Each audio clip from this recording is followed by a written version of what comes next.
Welcome to Meet the Voter, episode 33. Jonathan is in some obscure coffee shop, I assume in Carson City.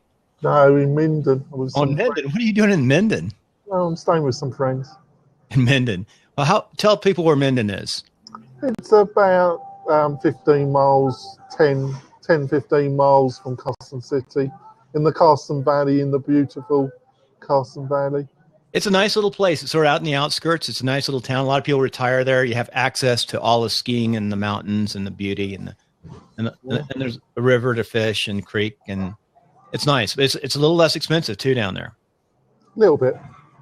So, and I'm Bill Conrad. I'm the Republican up in Reno, Nevada. It's a light day today. We have a lot of people at commencement. Dr. Nicholas Hernandez has a friend getting a PhD today in Fullerton, I believe. So he won't be there. Bob, I don't know what he's doing, but he may be listening wherever he is. We're going to talk today shortly. We're going to keep this short for the recorded part. We'll probably put this up on the podcast. We do little clips on the podcast still. But what we want to talk about, I want to talk about, maybe we'll go over what happened this week with the disruption in Las Vegas, and somehow the reporters covered it.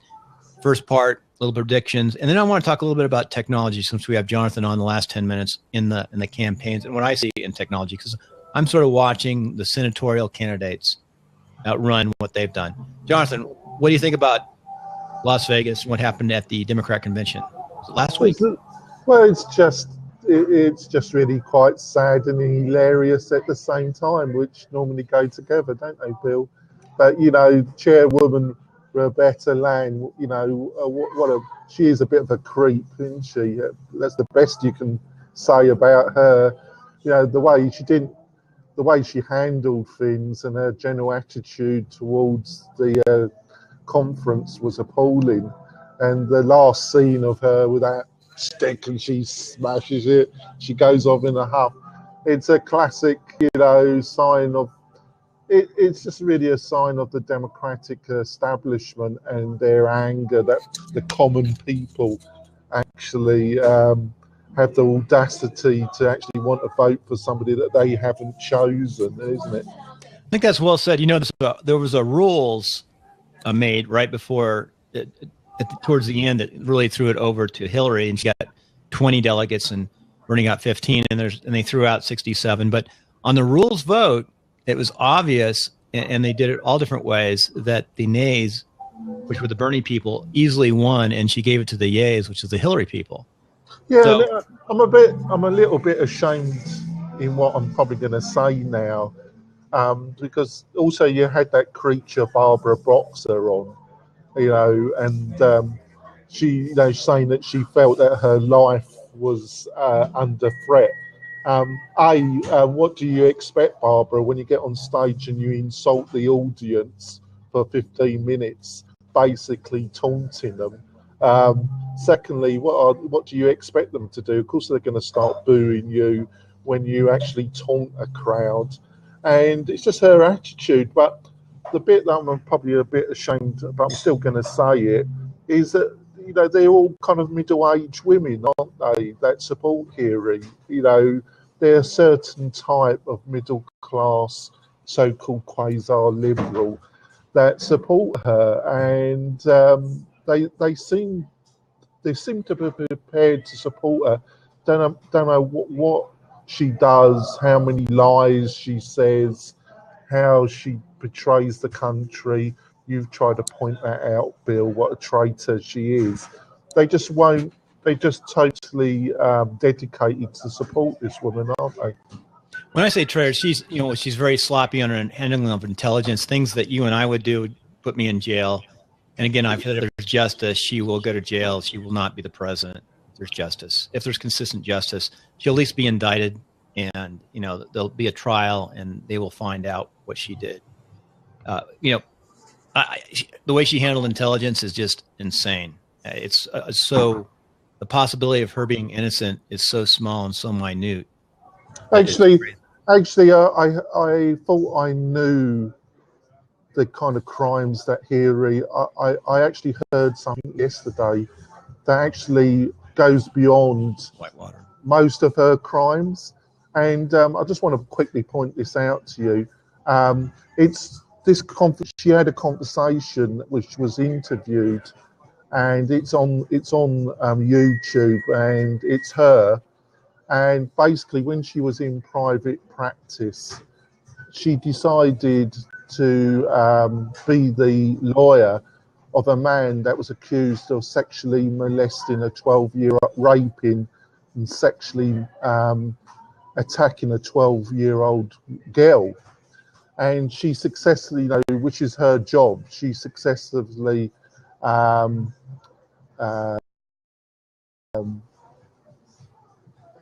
defended this individual. But what the shocking part is that she got interviewed and it was recorded, and she actually admits that she only got this individual off with a legal technicality, and she actually starts laughing about how successful she was getting this rapist, this child molester, off. And to me, it just shows what her real character is, Bill. How can you laugh about getting a rapist of a 12-year-old girl? That, what kind of individual does that? My first thought is maybe she felt so guilty. It's like a guilty laugh. That's what comes to me in what she did. But it goes on whitewater, the whole establishment and what she's done, and the relationship with Bill Clinton over the years, defending him or attacking. And you've got somebody on here trying to defend her. Well, all I've got to say to you is you can't have any daughters or any family, because she does laugh about getting that rapist off, and she just thinks it's a joke. Oh, as he's saying, it's just not true. On the text on the go and listen put it up. to it. What we need to do is we need to get the the YouTube and the video and put it up on this episode. That's the best thing to do. It's actually put up the hard links. That's called a first source, when you actually get a recording or information and you hook it up. Jonathan, you'll have to find that, send that to me, and then we'll put it up on this episode. Yeah, I will do. And that's the best thing to do, is to try to get as many facts as possible. What I can say about this intelligence break, I mean, TSSAI in the business, back and forth, working between the State Department and the military, what she did and she's accused of doing in the investigation with the FBI. And we know it's a fact that she had a server in her house. That intelligence went into the server. That's a violation of the law. It's a violation of FORA. And if there's justice, she will go to jail, period. If she doesn't go to jail, there's not justice. Well, I've got less faith than you. You said that you feel that it might take a long time, but in the end, justice will be opposed upon her. But I just don't think it will be. But I hope. Hey, let's go on the other thing that's kind of interesting before we go on to sort of the tech side of politics. I want to go on a little bit about tech side. I know it's not our normal discussion because we're going to put this up on the podcast. We want to talk about Facebook, direct mail calls, things of that nature briefly. But right now there's a lot of discussion, and they're looking at the money, and we're really hitting Hillary hard today, but they're looking at the money and how she's tied into the three top Wall Street super PACs, Soros and a couple others, Univision, a PAC money person, and she really is tied into that money. Well, that's the other factor. One thing hopefully, Bill, you would say about me. I'm nasty to both leading candidates. Right. You're the negative voice of both sides of the party for a candidate. I'm not a supporter of Trump, and I'm not a supporter of Hillary Clinton. But you look at the Clinton Foundation, and you look at the people that have contributed to that foundation. They're some of the worst war criminals, despotic leaders, Russian gang vice leaders. They're the worst individuals in the world that have supported this so-called foundation. Nobody really knows why it's a non-profit and why it's considered one, because it doesn't do any charitable work. Now, I want to clarify something. When Jonathan says war criminals, believe it or not, he really ties that in. You have to listen to how it's all tied in. But we do think differently in that area, because you tied in as a socialist Democrat Christian, and in the wars in the Middle East and the funding of those, and really into Iraq, I think is your formula, right? But But the people you look at, when you look at the list, because they've had to publish the list because it's a non-profit. The donors, they are the who's who of corruption and nepotism that you could wish for. They're not the type of people that you would want to mix with. Bill. Within my own party, my solution for donations is that donations should only come from individuals, not corporations, and there shouldn't be super PACs. But that said, that has been found to be unconstitutional because of freedom of speech, and also that somehow the freedom of speech gives corporations the right to move their money around as much as an individual. So it's a strange area. It's a difficult one. I do well when contributions are limited. I've always done well in small contributions in the campaigns I've been in or worked in. But you can beat the money people with this new technology. I think it's like a good transition. So over the years, we've seen politics change. We're going to talk about some tech stuff. In 2004, 2008, they started doing a little bit of podcasting, some new media, some tweeting. Obama used it really well to get out the young vote 8 years ago and 4 years ago. How do you see politics being affected today? I have seen some, I'm going to look specifically at the Senate race here. I've seen some Joe Heck stuff get onto my Facebook site. I haven't seen it lately. And you've got Facebook has a little bit of impact. It's not the winning impact. It's just a little bit. It adds up. You still have Twitter, which I think people really don't grasp who vote, but the reporters take the tweets and they use those for paper information. So you're getting information out to the reporters through Twitter. And what else do you see in technology? We get video, of course. You get to see video of people, replays. But and the old technology, which is still direct mail, which I still think works, but you hook that direct mail into at least a good WordPress or at least a website. What do you think, Jonathan? What's out there happening in technology? Communications. I think one of the biggest things that's happened the past 5-6 years has been the development of kind of video-based. They publish on the internet, on YouTube and other video channels. Is kind of independent, kind of small reporting centres like Democracy Now!, which is celebrating its 20th anniversary this year, and they have over 6 million people watch and listen through the public radio and public television channels, and also they've got they touch large groups of people through the YouTube channel. And the same thing with the Real News Network that does the same. On the right, you've got InfoWars, and you've got other kind of similar independent media kind of channels that have millions of people watching them. I don't think in the traditional media, television, I think what you've seen, anybody that's got any kind of independence would say that the coverage from the 6 major networks has been appalling. You know, they're all owned by corporate, multi-international companies, and their agenda has been clear, hasn't it? Would you agree? I would with that, say, Bill? yeah, that the networks definitely have a bias, a strong bias, but they have lost some strength and power. Hey, I just pulled up some of those other things I didn't even think about. You got Roku, you got other sources.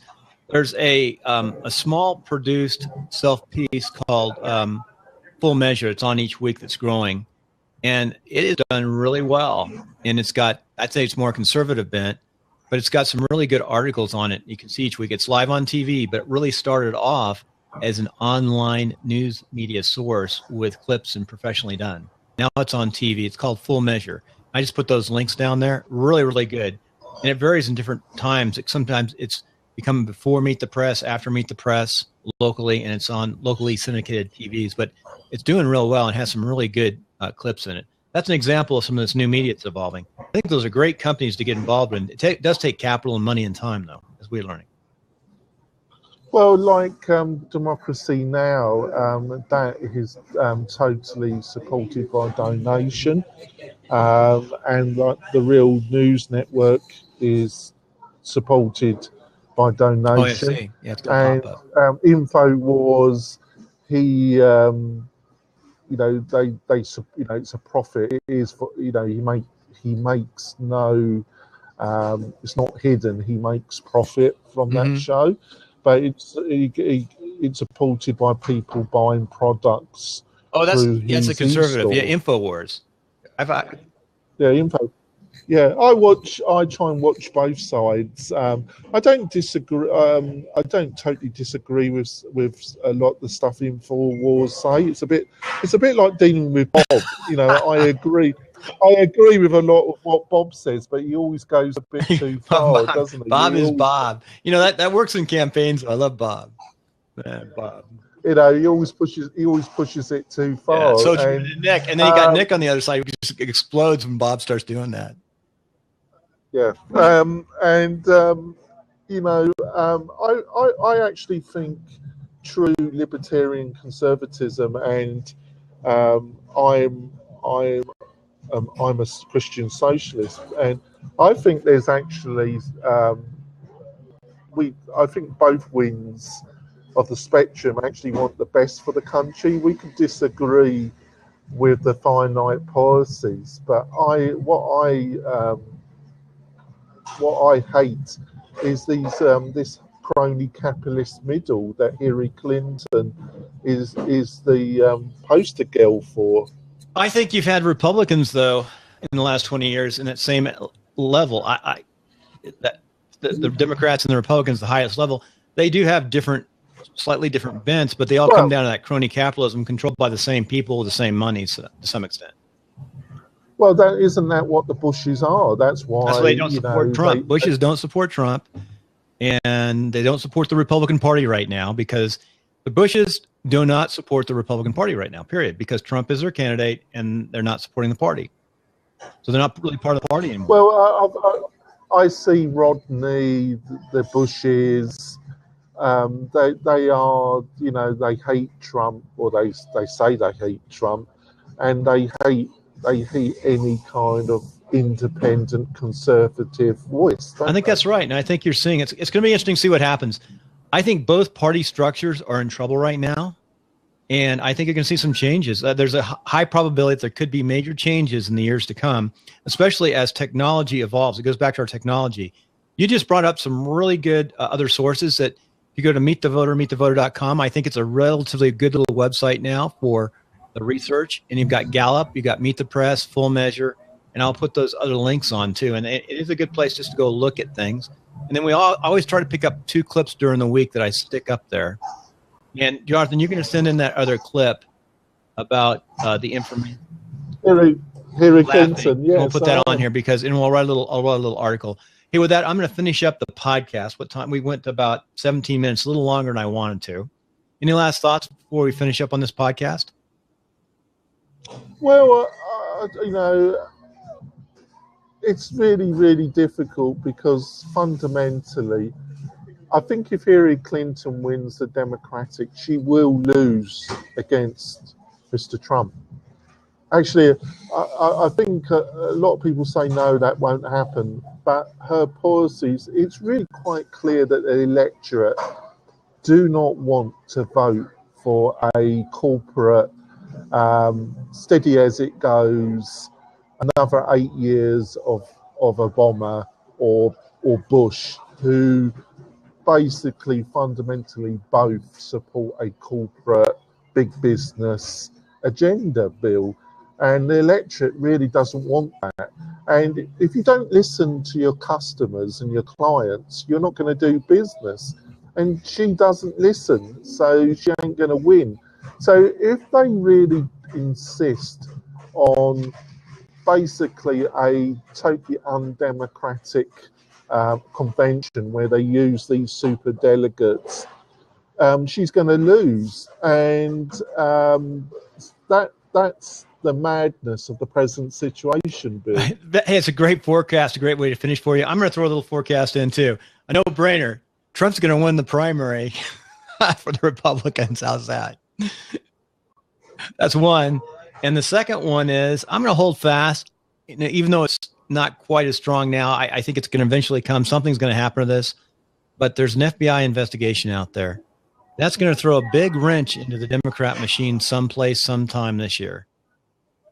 But imagine what old Ronnie Reagan would have made of these jokers. Oh, he would have been so smooth. He was a very good presenter. He was tough, though. Yeah, but I'm not economically a supporter of Ronald Reagan, but I saw his strengths, and he'd just laugh at these two jokers. Yep. Hey, He for those Nevada folks listening, we've got 24 days until a primary. It's a weird primary. It's on the 19th. Now, if somebody knows out there, we should know, when is the California primary? We're going to finish up.